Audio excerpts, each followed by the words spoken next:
Alors maintenant, on passe aux tables X-Files. C'est un sujet. Moi, j'ai ma manière d'interpréter la réalité, tu vois, la loi du vivant, etc., etc. Donc, je vais te poser quelques questions. Imaginons que là, tu es en train de rêver. Ok? Tu es en train de rêver. Ça veut dire qu'il y a un Thierry qui est sur le lit là-haut, tu vois, et qui dort. Et là, c'est ton rêve. Ok. Donc, toi, tu es Thierry dans ton rêve. Si toi, tu es Thierry, qu'est-ce que moi, je suis pour toi ici à l'intérieur de ton rêve? Tu comprends la question ou si j'accepte que je suis en train de rêver. C'est pas si tu acceptes, c'est une supposition. Imaginons que si là, j'accepte c'est un cette rêve. proposition. Voilà. D'accord, parce que c'est l'histoire de la Maya, que tout n'est qu'illusion et tout n'est que rêve, d'une certaine manière. Ouais, mais moi je te parle dans le concret, ok? L'observation d'un rêve à toi. Imaginons que là on est à l'intérieur du rêve et que moi je te permets de prendre conscience que tu es en train de rêver. Et du coup je te pose depuis l'intérieur du rêve, ok? Qu'est-ce que moi je suis pour toi, étant donné que ici c'est ton rêve? Tu le réveilles d'une certaine manière. Le réveil, ok, mais Rudy, qu'est-ce que Rudy il est pour toi? Je sais où il va, donc en fait, la première question, des fois c'est plus facile si on te la souffle pour que tu comprennes dans quel état d'esprit il est. Moi je ferais une projection d'une partie de ton cerveau, de ton esprit, qui me projette. Donc en fait je suis une partie de toi dans ton rêve, puisque c'est toi qui me projette. Tu comprends ce que je veux dire? Je comprends. Et donc du coup ça veut dire que toi tu dors sur un lit, ok? Ta conscience elle se trouve maintenant à l'intérieur de cette dimension qui est ton rêve. Nous sommes des projections de toi, tu nous projettes. Tout comme nous sommes, tout comme toute la carte ici, c'est la projection de toi. Okay? Et donc ça veut dire que tu serais d'une certaine manière omniprésent dans cet univers-là, parce que c'est ton rêve. Okay? Mais du fait que c'est ton rêve, et c'est ta conscience, et toutes les consciences qui s'entourent sont des projections de la tienne, d'une certaine manière, tu es aussi omniscient. Tu vois? Et comme c'est ton rêve, et du coup c'est une manifestation matérielle de tes pensées, ça fait de toi aussi un omnipotent, tu vois. Parce que tu penses un truc et ça se réalise, tu vois. Qu'est-ce que tu penses de l'idée que, en fait, quand la Bible elle dit que nous avons été créés à son image, est-ce que ça s'appliquerait pas si on parlerait à l'intérieur du rêve de moi, Rudy, Nico, et John et Michael, par rapport à toi, que nous avons été créés à ton image, dans le sens où tu es un humain, nous sommes des humains, nous fonctionnons sur la base de la même manière, ok? Structurellement, ce qui nous maintient debout et vivants, c'est la même chose. C'est juste après, c'est les expériences qu'on fait qui sont différentes qui nous permettent d'avoir ces petites différences qui donnent la richesse et de l'expérience du rêve, tu vois. Ça te parle comme concept ou c'est un petit peu, ça donne mal au crâne? Parce que je te parle suite à une expérience, j'ai fait un rêve lucide en fait il y a une dizaine d'années. Et j'ai posé des questions. De quoi est fait la matière dans les rêves, tu vois? Et du rêveur, la matière dans les rêves, elle est faite, voilà. Quelle est la taille de l'univers à l'intérieur d'un rêve? Le même que celui-là, infini. Il n'y a pas de bout, en fait, tu vois. Et du coup, ma conclusion à moi, c'est que nous sommes dans le rêve de quelqu'un. Et ce quelqu'un, en fait, c'est celui qu'on appellerait Dieu ou le Créateur. Ou, oui. Mais à ce moment-là, en tout cas moi dans ce que je perçois et dans ce que il me semble que là encore, on peut retrouver la dichotomie qu'il y a entre réalité et perception de la réalité. Je pense qu'il y a mes rêves et il y a son rêve. Et je te le dis parce que c'est une expérience que j'ai déjà pu mener, c'est-à-dire que dans mes phases de rêve, il y a des rêves qui sont clairement mes rêves, liés à un fonctionnement qui est souvent perturbé, lié à mes traumas, mes expériences et ainsi de suite. Et il y a des moments de rêve qui ne sont pas mes rêves, qui sont son rêve. Et qui sont du domaine plus de l'intuition, de la transcendance et ainsi de suite. Mais oui, à ce niveau-là. Mais je pense qu'à ce moment-là, il faut redéfinir le mot rêve, parce que rêve renvoie souvent à la notion de virtualité. Alors qu'à ce moment-là, toi, le rêve renverrait à la notion de réalité. En fait, quand tu poses la question à quelqu'un qui est à l'intérieur du rêve au moment où il rêve, est-ce que c'est réel? Il va te dire oui. Hein. Moi, c'est ça, c'est une question encore de perception de l'intérieur d'un rêve. Là, si ça se trouve, on est en train de rêver, tu n'as aucun moyen de le prouver en fait. Ah non, je n'ai aucun moyen. Ouais. Et on n'a aucun moyen de prouver ni l'un ni l'autre. Ouais, c'est le principe Donc, de Matrix, c'est ça. Oui, voilà. Mais tu vois, à l'inverse de Matrix, et j'avais trouvé Matrix très intéressant, mais aussi par sa perversion, par certains côtés. Parce que dans Matrix, finalement, c'est des gens qui vivent une vie de rêve, alors qu'en vérité, ils vivent une vie de merde. Ouais. Et moi, je pense que dans notre monde, on vit une vie de merde, alors qu'en vérité, on est capable de vivre le contraire. Exactement. On est capable, on est fait, on est ontologiquement parlant, notre nature. Je veux dire, il faut toute la perversité humaine pour arriver à faire de ce monde un monde de précarité, de rareté, de souffrance, de tristesse, de larmes, de pleurs. C'est l'humain qui fait ça, parce que si tu t'arrêtes, c'est comme avec le jeûne, si tu t'arrêtes de déconner et que tu laisses ton corps au repos, il se répare de lui-même. Donc pour moi, il n'y a pas d'effort à faire, la vie est un mouvement spontané. La vie est quelque chose de spontané. Ouais. Et en fait, pour moi, la perversion humaine, c'est d'empêcher cette spontanéité d'émerger. Et je pense que nous vivons dans un monde incroyable, d'une beauté, d'une richesse, d'une perfection absolue. Et je pense que ce monde est absolument parfait dans sa réalité. Et que par contre, nous vivons, parce que nous vivons, on nous a appris depuis petit qu'il fallait vivre dans le œil pour œil, dent pour dent, qu'il fallait vivre dans le si on te prend ton manteau, il faut le garder, il faut le thésauriser, il faut le garder, il faut en accumuler le plus possible, dans la loi de la peur et ainsi de suite. Mais que si ces structures mentales, qui sont des structures mentales erronées, qui conduisent à une expérience de la réalité qui est erronée, s'effondrent, alors à ce moment-là, on perçoit directement, et je pense que c'est ça qu'on parle. T'as des tables de mystiques qui ont parlé de l'éveil. Je pense que l'éveil, c'est la contemplation. C'est drôle, on utilise le mot éveil, c'est réveil. Exactement. Réveil. C'est la contemplation de la perfection, de la réalité dans laquelle nous évoluons. Et je te dis ça parce que moi, en fait, j'ai vécu une forme d'éveil il y a bien des années. Bon, il n'y a pas des années, mais c'est il y a 8-9 ans, un truc comme ça, alors que j'étais aux États-Unis. Je suivais un cours de naturopathie auprès d'un de mes formateurs qui s'appelle Robert Morse. Et pendant le week-end, il n'y avait pas de cours. Et on me parle d'un centre de permaculture qui était à quelques kilomètres de là, à Fort Lauderdale, c'était du côté de Miami. Et je me dis, tiens, je vais aller le visiter pendant le week-end. J'arrive là-bas le samedi. Quand j'arrive là-bas, ils me disent, les visites sont terminées. Moi, j'étais crevé, j'avais fait la route et tout. J'ai dit, je ne peux pas me reposer dans le parc. Ouais, tu peux te reposer dans le parc, il n'y a pas de problème. Je me pose au pied des bambous et je commence à m'endormir. Manque de bol, quand je me réveille, c'est 4 heures ou 5 heures après. Tout le monde a quitté le parc. Moi, je suis enfermé à l'intérieur. Ma bagnole est enfermée à l'intérieur et tout. Donc, je me dis, qu'est-ce qu'il me reste à faire? Je vais me faire ma propre visite. Et là, j'ai commencé à cheminer dans ce lieu-là, seul. Et je crois que j'ai vécu l'un des moments de grâce les plus incroyables de ma vie. Dans cette archi-luxuriance, parce que c'était un parc d'une luxuriance où il y avait des fruits partout, et j'ai vécu une expérience de la réalité qui a fait fondre toutes mes structures mentales d'une certaine manière de peur, et j'ai expérimenté vraiment l'abondance réelle de ce monde, la beauté réelle de ce monde. Et d'ailleurs, il y a même un événement qui est incroyable, et d'ailleurs je l'ai filmé en vidéo, ce moment-là, il y a un moment qui est incroyable. Comment papa choisit les gens, tu sais, il les met dans des contextes, tiens, je t'enlève, machin, t'es coincé, nourris-toi de ça spirituellement. Et il s'est passé un truc qui est complètement fou, c'est qu'à un moment je descends des marches, je me souviens des marches qui étaient faites avec des pneus, ils avaient pris des pneus qui étaient remplis de terre et ça faisait des marches. Et je descends ces marches et je vois passer un serpent. Un serpent magnifique, avec des rubans de toutes les couleurs.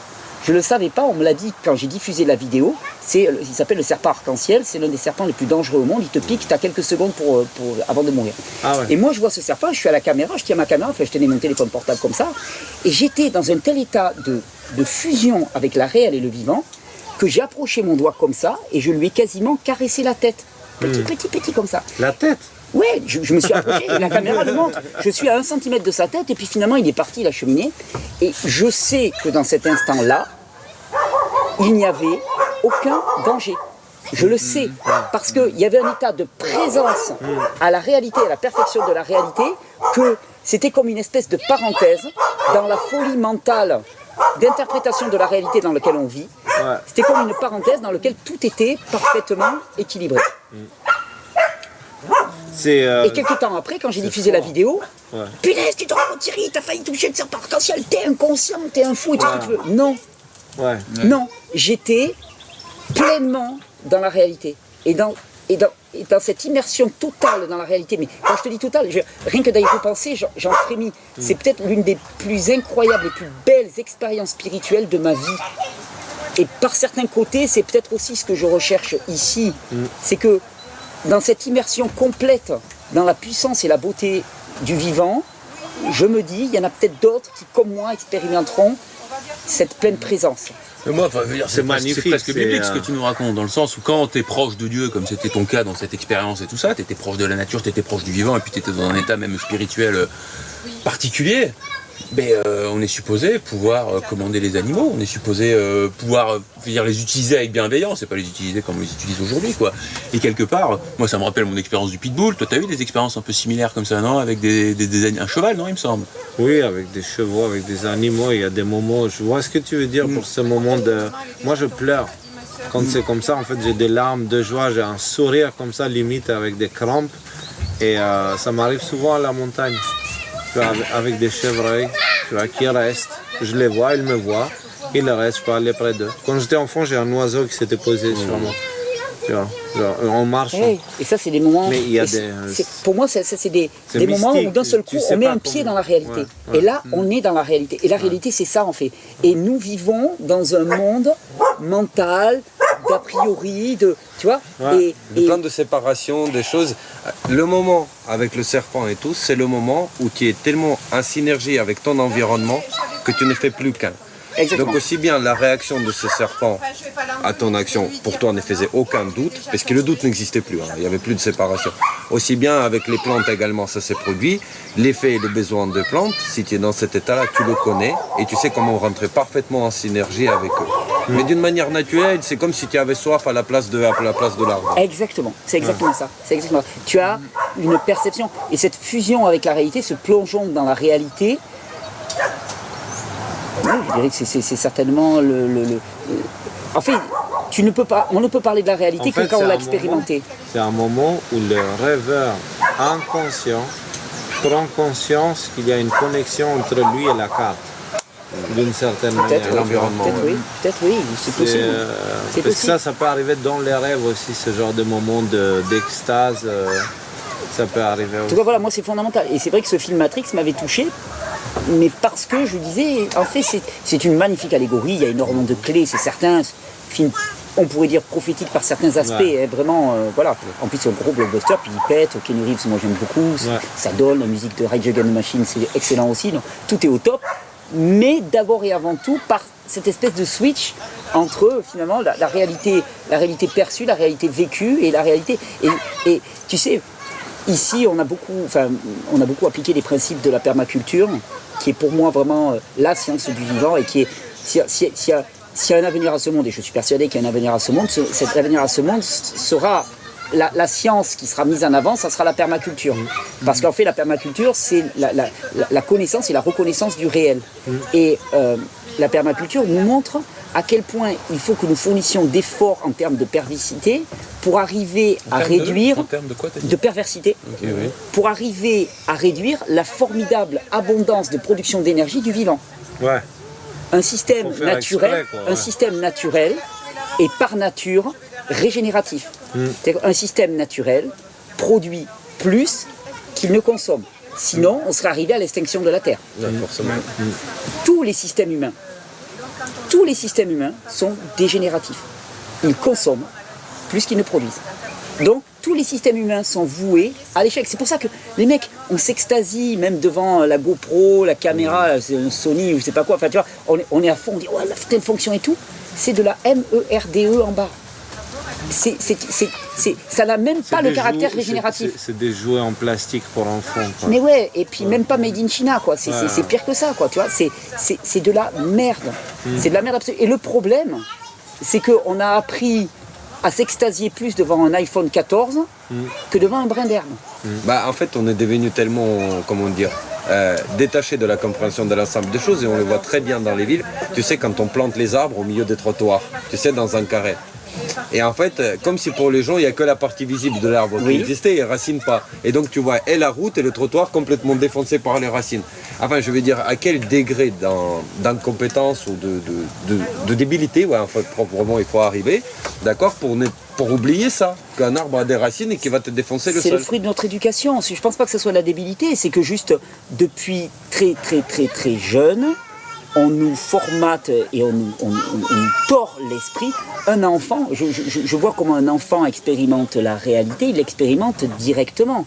Et puis petit à petit, on met des concepts mentaux, c'est bien, c'est mal, c'est caca, c'est pipi. On ajoute. Et on rajoute des couches et des couches, et des a priori, et des interprétations de la réalité. Et puis des punitions, et puis des sanctions, et puis des... Voilà. Donc ce que tu es en train de décrire là, en gros, c'est à la Terre, il y a un ciel universel, celui qui est beau et dans lequel on arrive quand on est enfant. Et puis au fur et à mesure qu'on grandit, on nous met des choses dans la tête et c'est comme s'il y avait quelque chose qui s'interposait entre nous et le ciel. Des voiles. Voilà, exactement. Et à la fin, on finit par être déconnecté du ciel, c'est-à-dire le monde des pensées du réel. Et on vit dans une sorte d'illusion, une sorte de... Dans les égrégores. Il y a quand même quelque chose de fondamental dans tout ce qui est dit, là tu l'as dit répété, Léo, on nous met dans la tête. Ouais. Qui sont... Bah, je pense... Le système. Le système, et justement, toi tu parles de la perversité humaine, puisque là on est en mode X-Files. Est-ce que tu penses que ça se limite à la perversité humaine ou il y a d'autres choses, tu parles des égrégores à l'instant, qui sont au-dessus et qui auraient peut-être intérêt à ce que l'humain soit juste... Ce sont les élites reptiliennes et pédosatanistes qui sacrifient des enfants. Au bord de la terre plate. Il a eu peur à l'instant. Je ne sais pas. Je pense que le monde spirituel... Je peux, moi, proposer un truc? Oui, tu peux. Moi, je voulais juste proposer quand même, juste une remarque pour terminer le sujet précédent. Parce que Léo parlait de ces couches de fumée qui se mettent. Et c'est là où je pense que Jésus, quand il arrive, nous fait une proposition qui est scandaleuse, littéralement scandaleuse, mais qui est le seul moyen de retraverser ces couches de fumée. C'est-à-dire que de nous-mêmes, je pense qu'une fois que ces couches de fumée elles sont installées, c'est quasiment impossible de les retraverser. Et lui, il nous dit un truc, il nous dit, quand on te fait du mal, fais du bien. Toi, t'es là, t'es dans ton référentiel avec toutes ces couches de fumée, tu te dis, putain, c'est con, le mec, il me bute, je le bute. C'est normal, c'est comme ça que ça va se passer. Et lui, il te dit, fais autre chose. Mais parce qu'en fait, il te dit, n'attends pas d'avoir la conviction de faire autrement, parce que ça voulait dire que tu attends d'être arrivé pour le faire. Mais le chemin, il le dit bien, c'est moi. C'est-à-dire le chemin, c'est l'accomplissement de ses principes. Et c'est ça qui va te conduire. Donc en fait, il te dit, quand t'emmerdes, fais le bien. Et concrètement, toi, avec tous les gens qui t'emmerdent, justement, alors que ce soit sur YouTube, que ce soit dans l'administration, que ce soit partout, t'arrives à le faire, ça? Ben, c'est un combat, mais je dirais même que c'est mon combat spirituel absolu. Mais globalement, tu remarqueras que je ne suis pas procédurier, j'ai jamais fait de procès ou de choses comme ça. Et j'arrive même de plus en plus, je dirais même maintenant, parce que c'est une question de santé mentale, à rendre grâce, à remercier. D'abord dire oui, merci pour la réalité. Des fois, c'est avec les lèvres un peu serrées, des fois, c'est... tu sais, bon, je prends du temps avec papa, avec le boss, avec tout ce que tu veux. Je lui dis, bon, ok, je sais que tu es un dieu d'amour, tout ça, on est d'accord, il n'y a pas de problème, ça se discute pas. Putain, mais c'est chaud quand même, là, ce que tu m'envoies. C'est chaud, je comprends pas ton chemin. Mais punaise, ok, je te fais confiance. Mais ça, rien que ça, c'est c'est l'approche d'un enfant qui accepte. Tu vois, tu acceptes. Parce que tu lui dis pas pourquoi moi, oh là là, tu lui dis non, c'est chaud, je comprends pas pourquoi, alors aide-moi à ce qu'on traverse ça ensemble, tu vois. Voilà, donne-moi la force, donne-moi la conviction. Mais je pense que c'est vraiment important, quand Jésus dit je suis le chemin, il est le chemin qui nous permet de retraverser à l'envers ces voiles de fumée avec des principes qui sont scandaleux. Tu dis, le mec il te dit, on te prend la moitié de ton manteau, donne-toi la moitié. Ouais. Teubé Jésus. Ouais. Non mais sérieux, un vrai pigeon. Il est con. Et d'ailleurs, dans ce monde, si tu fais ça, on te dit, mais effectivement, on te dit, t'es un pigeon, t'es con, tu te défends pas, t'es une larvette, t'es une fiotte, t'es une merde. Un peu moins depuis 2-3 ans, j'ai l'impression. Dans certains milieux, peut-être, ou quelque chose comme ça. Moi, je suis étonné de voir beaucoup de réactions de gens qui, je pense, aujourd'hui arrivent, surtout dans ce tour-là. Je sais pas si ça aurait été possible, ce tour, il y a 3 ou 4 ans, en fait. Oui. Premièrement, et puis il y a eu aussi, quand il y a eu soit les Gilets jaunes, soit tous ces mouvements qui ont eu lieu après la crise de 2008, je voyais beaucoup de gens qui faisaient des cœurs dans leurs mains quand ils allaient aux manifestations et ils voulaient faire des câlins aux gendarmes. Les gendarmes les frappaient, certains parmi eux restaient jusqu'à la fin, ils disaient, les gars, on vous aime. Tu vois, jusqu'à la fin. Mais la non-violence demande le courage le plus absolu. Ouais. C'est beaucoup plus facile d'être violent que d'être non-violent. C'est beaucoup plus facile de répliquer quand l'autre t'agresse que de ne pas répliquer. Moi, je cite, je l'ai déjà cité en vidéo, mais j'ai vécu quelques années dans une communauté non violente qui s'appelait la communauté de l'Arche, qui a été fondée par un disciple de Gandhi. Et il y avait une des anciennes qui s'appelle Thérèse, de la communauté, qui me racontait les manifestations qu'ils avaient fait, je crois que c'était en 52 ou en 62, je crois, pour l'Algérie. Tu sais, pour lutter, pour protester contre la répression d'Algérie. Et elle m'a dit, il faut un courage incroyable quand tu vas manifester, que tu sais que les CRS vont charger, que tu vas prendre des coups et que tu as fait le choix de ne pas répliquer. Mais elle me dit par contre, j'ai vu ce que les coups n'auraient jamais permis de faire. J'ai vu des CRS taper sur des gens, ces gens tomber au sol, se relever avec des marques de sang, continuer à avancer en toute non-violence. Le CRS retapait sur eux, les personnes retombaient, se relevaient, et à ce moment-là, le CRS prend sa matraque, chialer, la poser au sol. Et là, c'est la victoire. Parce qu'en fait, c'est toujours pareil, je me rappelle toujours ce verset, le combat ne se passe pas contre la chair et le sang, mais contre l'esprit du mal. Le combat, c'est pas de détruire l'autre, c'est d'expulser l'esprit du mal qui peut, un moment, occuper son esprit, et pour ça, il n'y a qu'une seule chose. Il n'y a qu'une seule chose qui marche et qui ne marchera que toujours dans toute la réalité qu'on voudra, dans tous les rêves qu'on voudra, c'est l'amour. Tu ne transformes personne, sinon par amour. S'il y a bien une chose à laquelle je crois dans ma vie, alors je ne dis pas que je l'applique systématiquement, mais j'y crois profondément, et chaque fois que je perds la tête, je m'y raccroche, c'est que la seule transformation qui pourra advenir dans ce monde, dans nos cœurs, dans le cœur de l'autre et dans la réalité, c'est par amour, uniquement. Alors, j'ai une question. C'est quoi l'amour? C'est quoi l'amour? Parce que oui, s'il faut l'amour pour sauver le monde, on vit dans un monde où aujourd'hui, quelqu'un marche, il voit une fleur, il dit « Ah, qu'est-ce que j'aime bien cette fleur, j'aime cette fleur ». Il la coupe, il la met dans un vase et il la laisse crever sur une table dans la cuisine. Et donc son amour vers cette fleur a fait qu'il a coupé la plante, il l'a laissé crever. Tu vois. Ça, c'est de la possession. On nous apprend de confondre amour, possession. On appelle l'amour aujourd'hui beaucoup de choses. Qu'est-ce qui, selon toi, est l'amour? Et ça, c'est... alors... Aimer, c'est déjà pardonner pour moi, à l'infini. Et pardonner, tu vois, c'est un terme aussi que je trouve très très fort. Parce que pardonner, étymologiquement parlant, ça veut dire donner par-dessus ce que l'autre a fait. Ça ne demande pas, parce que souvent on te dit, ouais, pour pardonner, il faut oublier et tout. Non, tu n'oublies pas. Mais en fait, tu choisis de continuer à donner. Continuer à donner de ta personne, continuer à donner de ta présence, continuer à donner de ton soin, malgré ce qui s'est passé. Pour moi, c'est déjà une des images de l'amour. En fait, je pense que l'amour est quelque chose qui est multiforme et dire c'est ça, ça me paraît impossible. Par contre, donner des illustrations.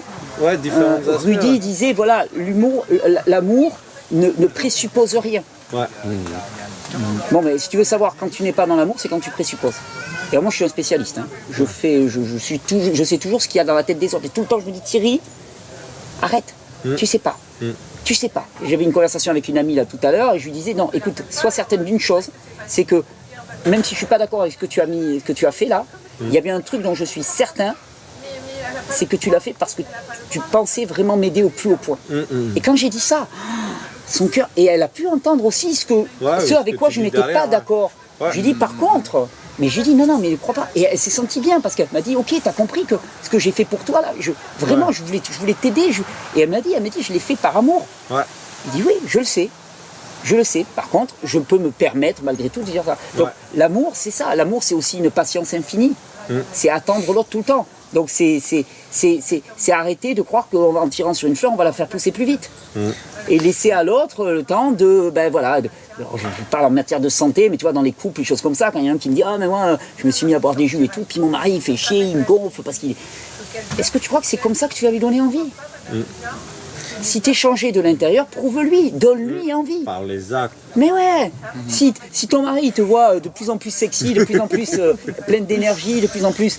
Putain, il y a un moment où il va avoir envie. Et d'ailleurs, c'est bien ce que le système éducationnel actuel n'a pas compris. Et c'est pour ça que, là encore, j'utilise des mots très très forts, hein, mais bon, on est dans X-Files, donc on me pardonnera, mais... les méthodes d'instruction actuellement sont des méthodes inversées et perverses. Parce que au lieu d'attirer les gens vers la progression, la connaissance de soi-même, la croissance, par un infini amour, on leur fait peur avec de la sanction.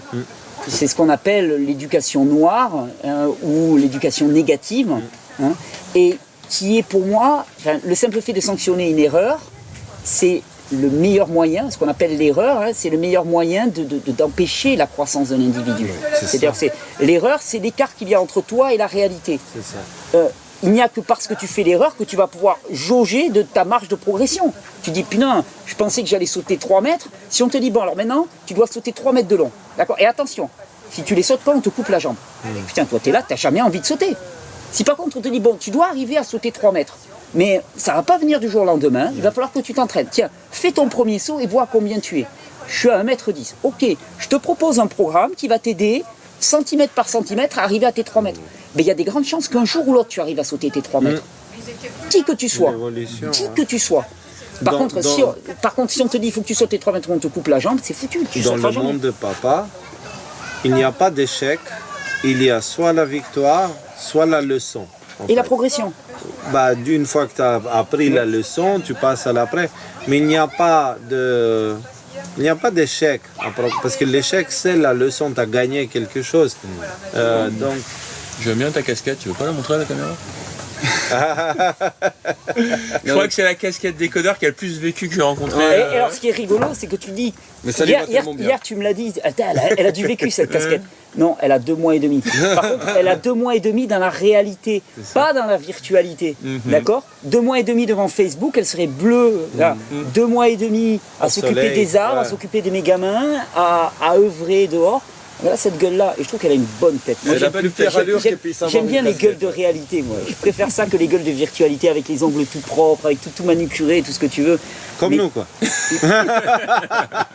Non, t'es pas manucuré. Mais c'est l'amour, c'est l'amour même de la casquette, tu sais, sur toi. Que tu sois quelqu'un de bon ou un connard, elle te protège. Mais je la quitte pas, en tout cas. Tu sais que je la quitte pas. Hein. Elle protège bien. Et moi, je voulais juste dire un truc sur l'amour, parce que je ne sais pas pourquoi, il y a des gens qui m'ont demandé d'écrire un petit mot sur les livres, etc. Tu sais, faire une petite dédicace. Et moi, je ne sais pas faire ça. Donc, du coup, je dis, qu'est-ce que je vais marquer? Et après, je dis, laisse-toi porter. Et j'écris, je t'aime. Et ensuite, je t'aime comme le soleil aime les champs, ou je t'aime comme la pluie aime les fleurs. Et en fait, l'amour et ce à quoi nous, on cherche à rassembler par similarité, c'est à toute chose. Le soleil, il éclaire aussi bien le chemin de vertueux que le chemin de l'égaré. Ouais. La pluie, il tombe aussi bien sur des purs comme sur des impurs. Alors le cœur bat aussi dans le corps des impurs aussi bien que dans le corps des purs. C'est pour ça que le Christ, il pointe le cœur, il ne pointe pas le cerveau en fait. Tu vois, il fait pas, t'as pas des images du Christ avec une auréole et un cerveau et il fait ça. Non, tu as des images où il a un cœur et il pointe vers le cœur. Parce que le cœur, pour moi, c'est vraiment l'exemple à suivre. Tu vois, c'est celui qui te pardonne, qui te permet, tu as commis une erreur, on réessaye. Tu as fait 100 erreurs, la 101e fois, c'est bon, il a oublié les 100 précédentes. Exactement. Et on avance, tu vois. Exactement. C'est la pédagogie positive et pas la pédagogie négative. La pédagogie négative va faire que tu vas faire sans succès et tu feras juste une erreur et on va te la rappeler toute ta vie. Ouais, la pédagogie positive va faire que tu vas faire 100 échecs, tu vas faire un succès et on ne verra que celui-là. Voilà. Et c'est ça l'inversion. Et c'est là où je pense que le message du Christ est scandaleux au sens propre du terme, dans un monde qui pratique l'exact inverse. Mais que c'est le chemin et la vie. Ouais. C'est une belle conclusion, non les gars? Ouais, Michael, fais-nous la conclusion, toi. Fais-nous la finale, le outro, parce que tu n'as pas beaucoup parlé. Oui, du coup, là, comme ça, oui, je sais pas trop quoi dire, je t'avoue. Du coup, tu vas prendre ta déco-canne numéro 2. Ouais. Voilà, Thierry. La 5. Merci. Voilà. Qu'est-ce qui a marqué d'ailleurs sur cette déco-canne? Et on a parlé, je crois, un peu de tout, pardon. Ouais. En premier, bienveillance, amour, paix et union. Tu as les mots qui sont gravés. Pardon, voilà. Bienveillance, amour, paix, union. Voilà. Ah ouais, si c'est par ordre, moi je suis union. Hein? Moi je suis union, je suis le 5e. Ah ouais, c'est vrai qu'il y a 5 cannes, il y a 5 points. Je suis amour. Et c'est moi qui serai la paix. Et moi je suis pardon du coup. C'est bien, on a trouvé ça. Bien vu, bien La vu. union, ça me va bien, moi. Souvent je relie les gens, je les mets en contact et tout, c'est bien. Union, c'est bien. On voit ça. Alors, l'union fait la force, hein. Donc là où on veut nous diviser, on a divisé l'être humain, on l'a fragmenté pour retomber sur les pieds de la première, là on réunifie. C'est Ouais, quoi il y avait Le corps, l'esprit, tout. un général militaire, Skanderbeg, albanais. Il s'appelait Skanderbeg. Et en fait, une dame m'a appris que c'était pas juste un chef militaire. En fait, c'était même pas un chef militaire tel qu'on nous l'a fait croire. C'était un chef spirituel, en fait. Et c'est lui qui avait montré aux Albanais comment tenir face aux Turcs pour, malgré l'Empire ottoman qui a mis les mains dessus, pour que nous puissions garder notre culture et notre passé, tu vois.